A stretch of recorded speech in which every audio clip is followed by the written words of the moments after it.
Bienvenido a la Vocecita Interior, tu podcast desde el interior.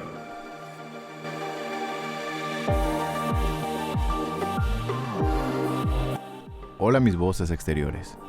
Y como todo inicio tiene un final, estamos en la última etapa de este interesante pasaje de la vida. ¿Y a dónde llegamos? A la adultez tardía, de los 65 años y más. Vamos a ver algunos de los aspectos más importantes y que caracterizan esta etapa. Así que, comenzamos.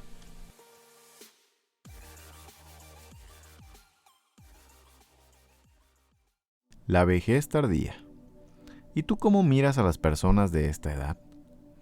Te pregunto esto porque culturalmente no tenemos tan buenos juicios como la cultura oriental, donde ven a las personas mayores con mucho respeto, una persona de experiencia y que puede aportar mucho aprendizaje. De esta etapa, o de los adultos mayores, ha surgido el viejismo. ¿Y qué es esto? Bueno, pues es el prejuicio o la discriminación por la edad. Pero bueno, como sociedad o como cultura occidental, tal vez vayamos aprendiendo un poco más lento, pero sin duda vamos avanzando.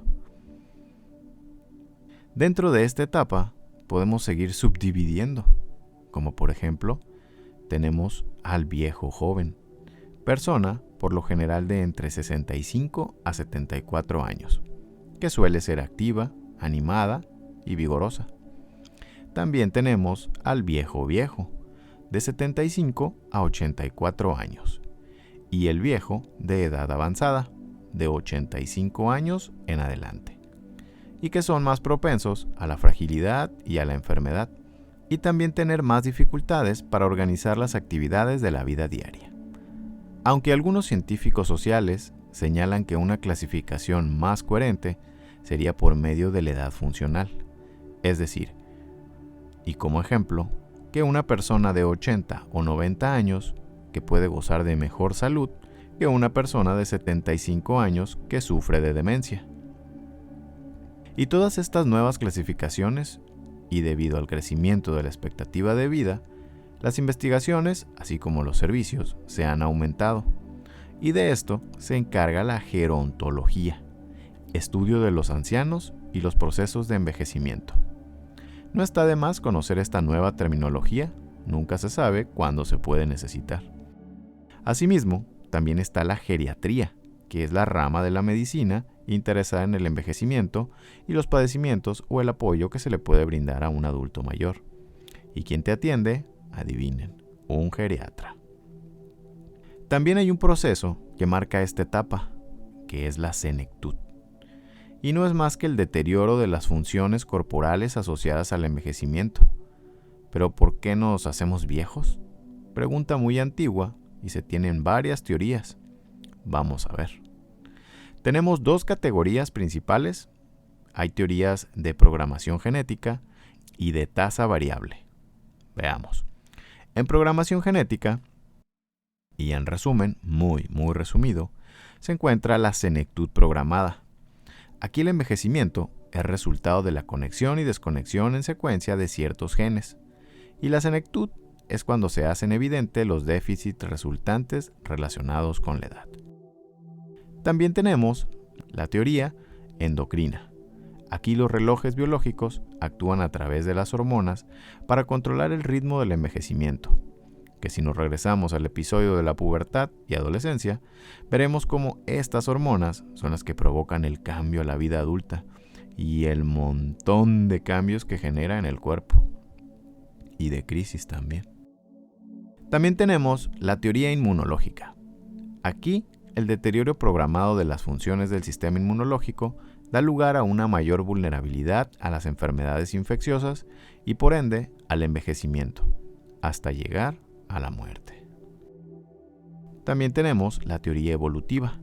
Aquí el envejecimiento es un rasgo evolucionado, por lo tanto, los genes que promueven la producción tendrán más altas tasas de selección que los genes que prolongan la vida. En la otra categoría de teorías, es decir, en la de tasa variable, tenemos de tasa del desgaste, que es cuando las partes vitales de células y tejidos pues se desgastan. Tenemos de radicales libres. Aquí el daño acumulado por los radicales del oxígeno hace que dejen de funcionar las células y a la larga los órganos y sistemas. De la tasa de vida. Entre mayor sea la tasa del metabolismo del organismo, más corto es su ciclo de vida. Autoinmune.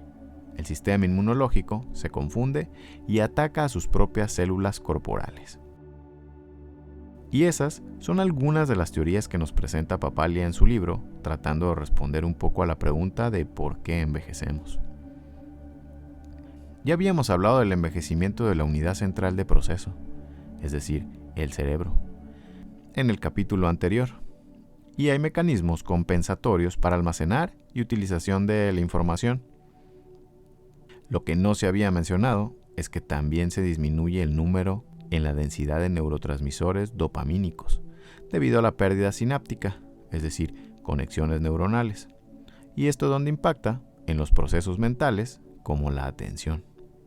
La creencia más generalizada es que todos los cambios en el cerebro son destructivos. Sin embargo, investigaciones realizadas demuestran que el cerebro puede desarrollar nuevas células nerviosas a partir de células madre, que también son tratamientos muy novedosos en la actualidad. Hablar de adultez tardía no necesariamente es hablar de enfermedades, pero es importante mencionar algunas. Y una de las más temidas es el Alzheimer. Es una de las más comunes, la cual te quita de manera gradual tu inteligencia, tu conciencia, tus recuerdos, incluso la capacidad para controlar sus funciones corporales, llegando al final esperado, la muerte. Si el adulto no presenta estas condiciones, también tiene a su favor cierto tipo de memorias, que le ayudan a recordar, por ejemplo, la memoria semántica, que como dicen, lo que bien se aprende nunca se olvida, y consiste en significados, hechos y conceptos acumulados durante toda una vida de aprendizaje. Es como una enciclopedia mental. Por eso en capítulos anteriores hacía la recomendación, hay que leer, por si acaso. A lo mejor de joven no vemos el beneficio, pero el cerebro de adulto te lo agradecerá. Otra memoria importante es la procedimental, la cual incluye habilidades motoras y hábitos que una vez aprendidos pueden activarse sin esfuerzo consciente. Son como un mini programa en el cerebro, que se activa al realizar una actividad. Por ejemplo, al manejar, podemos ir platicando, ir tomando una bebida.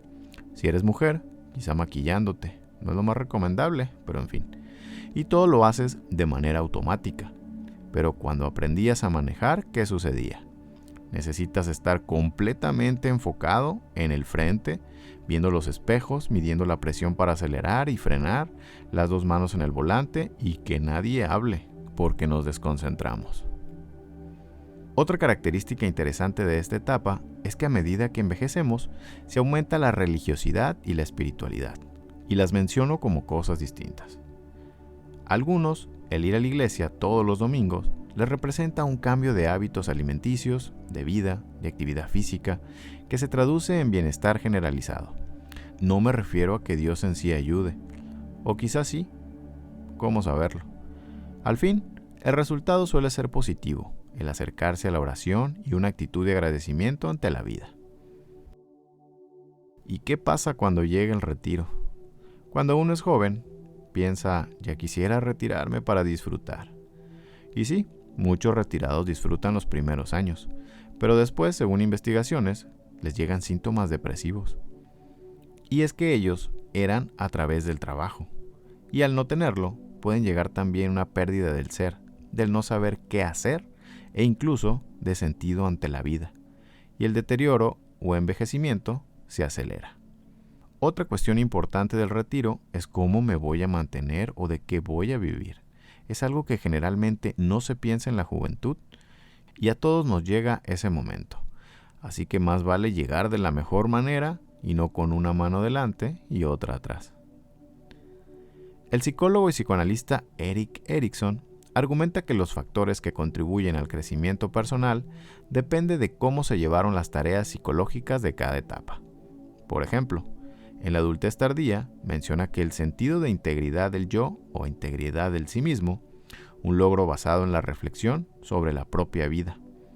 En esta medida, los adultos necesitan aceptar su vida para poder aceptar su muerte, y la virtud que puede desarrollarse durante esta etapa es la sabiduría.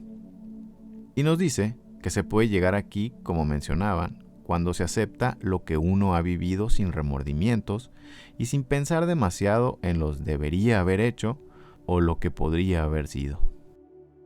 Significa aceptar la imperfección del sí mismo, de los padres, de los hijos y de la misma vida. Palabra de Erickson. No hay fecha que no se llegue ni plazo que no se cumpla. Estamos llegando al final de estos 9 episodios que sin lugar a dudas la mayoría pasaremos.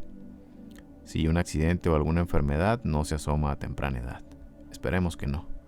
Y ahí la importancia de ir pasando y cambiando de cada etapa lo mejor posible. En cada etapa tendremos una especie de crisis por el cambio, pero estamos dotados para adaptarnos y sobreponernos a ella, para seguir creciendo y desarrollándonos como seres humanos. La vida no es difícil ni fácil, es vida. Y como cada episodio, terminamos con la última frase, la cual viene de la guía de Erik Erikson, y dice: los niños sanos no temerán a la vida si sus mayores tienen la suficiente integridad para no temer a la muerte. Y con eso me despido.